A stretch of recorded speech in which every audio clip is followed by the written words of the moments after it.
Dear friends, നമ്മൾ DBMൽ mine ചെയ്യുന്ന ഡാഷ്ബോർഡാണ് ഈ കാണുന്നത്. കാസ്പിയാണ് ഞാൻ മൈൻ ചെയ്യുന്നത്.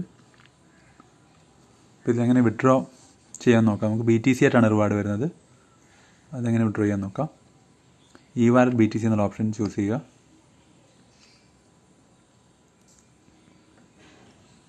ഇതിൽ ക്യാഷ് ഔട്ട് എന്ന് ചോദിക്കുന്നുണ്ട്. ഇതാണ് ഈ കാണുന്നതാണ് നമുക്ക് കിട്ടിയ റിവാർഡ്, കിട്ടിയ BTC. അപ്പോൾ ഈ ക്യാഷ് ഔട്ട് എന്നുള്ള ഓപ്ഷൻ കൊടുക്കുമ്പോൾ നമുക്ക് നമ്മുടെ BTC അഡ്രസ്സ് ചോദിക്കും. ഞാൻ ഓൾറെഡി കൊടുത്തിട്ടുള്ളതുകൊണ്ട് അത് ഇതിൽ കാണിക്കത്തില്ല. അപ്പം OTP ഒതൻറ്റിക്കേറ്റർ, ഗൂഗിൾ ഒതൻറ്റിക്കേറ്റർ ചോദിക്കുന്നു. അപ്പോൾ അത് ക്ലിക്ക് ചെയ്ത് കൊടുക്കുക, OTP കൊടുക്കുക.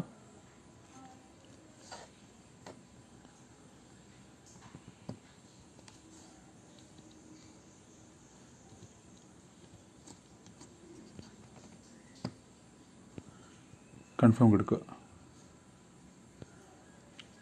പേയ്മെൻറ്റ് റിക്വയർഡ് എന്നുണ്ട് ഇങ്ങനെ